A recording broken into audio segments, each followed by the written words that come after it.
January 12, 2020, the day I almost lost my will to move on, filled with negative thoughts and zero positivity. I couldn't stop myself with those, why only me? Why can't I do what I wish to? Why don't I have one? Kind of questions. As I was lying down with these conflicts in my head, I managed to divert myself and picked up a pencil and a sketchbook that I had by my bedside for months.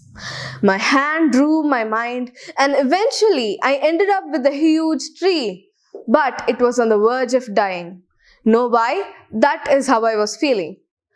Wretched and hopeless, unable to move forward. But soon after the reflection, I felt weightless and happy.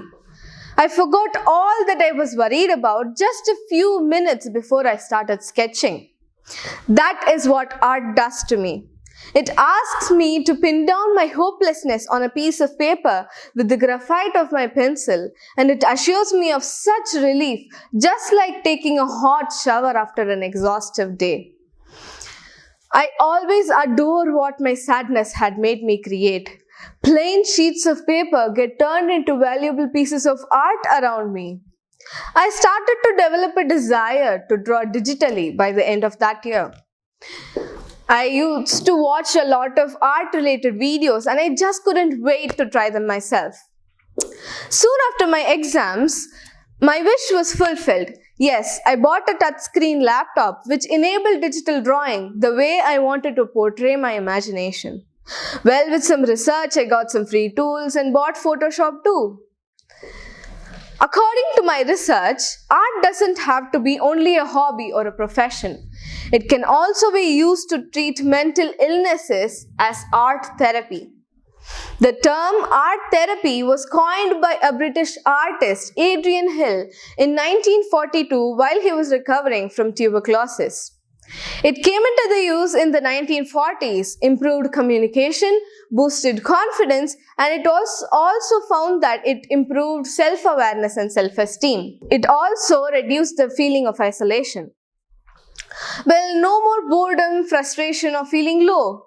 I started drawing my friends in a new art style, and when I gave it to them, they felt very overwhelmed and happy. The feeling of making someone happy with what I created was taking me far into a feeling of contentment and happiness. Art is unique, creative, and can be used according to an artist's imagination. Those beautiful lines, curves, and shapes you create give life to the image you do with all your heart, mind, and soul. Imaginations run wild, and each time you create a new perspective to an image, something new is born. From this experience of mine, I can say that art is stress relieving and interesting only when you start diving deep into it. The feeling of the pencil tip moving with your hand on the surface of the paper is an amazing experience by itself. I start my drawings or paintings with that one random stroke out of nowhere on the plain canvas. I do a few more of them here and there on the blank spaces until I feel that it is a bit too much and just stare at it. I keep staring at the bunch of strokes until my mind fills a relevant image to the outline. Now that the image has gotten its shape, with feelings and background colors from my palette, it fills life into it. But it isn't always the exact image that gets transported from my mind to the canvas because imagination grows as you go on. The common phrase, trust the process, is what keeps me going on. But this process is only done when I'm feeling low. Art always brings happiness. It also helps you find your hidden talents and nourish your skills.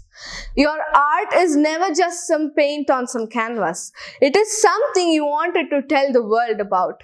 Say goodbye to negativity. And when you're feeling gloomy and dull, try drawing a few lines and shapes on a piece of paper and see what art you end up with. Thank you.